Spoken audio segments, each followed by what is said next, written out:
এই যে দেখো বন্ধুরা, আমার হাতে কিছু মিষ্টি কুমড়ো ফুল। বাড়িতে একটা গাছ আছে, তা প্রতিদিন 2, 3, 4টে ফুল ফোটে। তা আজকে গিয়ে দেখছি 10টা ফুল ফুটেছে। তা সব ফুলগুলো আমি তুলে নিয়ে এলাম। ফুলগুলো কিন্তু খুব সুন্দর, তাজা।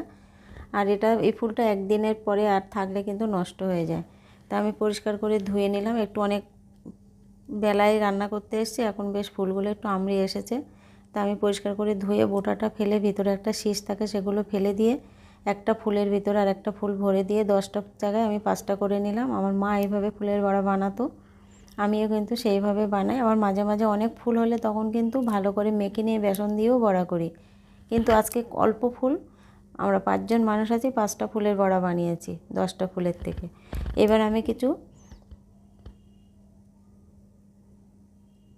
বেসন আর একটু চালের গুঁড়ো আর একটু বাটা মশলা দিয়েছি, আদা আর একটু কাঁচা লঙ্কা বাটা, কাঁচা পাকা লঙ্কা আর একটু মরিচের গুঁড়ো, একটু মিষ্টি দিয়েছি, একটুখানি খাবার সোডা দিয়েছি, দিয়ে কিন্তু ব্যাটারটা বানিয়ে নিয়েছি। এবার দেখতে পাচ্ছ ফুলটা কিন্তু ব্যাটারের মধ্যে দিয়ে দিলাম। এবার এদিকে তেল বসিয়ে দেব। তেলটা গরম হয়ে গেলে এবার আমি ব্যাটার থেকে তুলে কিন্তু একটা একটা করে দিয়ে দেব তেলের মধ্যে। দিয়ে এবার আমি নরম জালে আস্তে আস্তে কিন্তু ভাজতে হবে, আর বেশ মুচমুচে হয়। আর গরম ভাতের সঙ্গে খেতে কিন্তু দারুণ লাগে। ছোটোবেলায় মা এই বড়াটা করে দিলে না, এটা দিয়েই ভাত খেয়ে নিতাম, আর যে এত সুন্দর লাগতো। কিন্তু আর সেই মায়ের মতো ভালো যেন করতে পারি না। তা মা সেদিনে এসেছিলো, মাকে জিজ্ঞাসা করলাম, মা বললো এইভাবে করবি। তা আমি সেইভাবে আজকে মায়ের মতো করে করলাম। আমি অন্যভাবে করি, আজকে মা এইভাবে করতো, মায়ের মতো করে করলাম।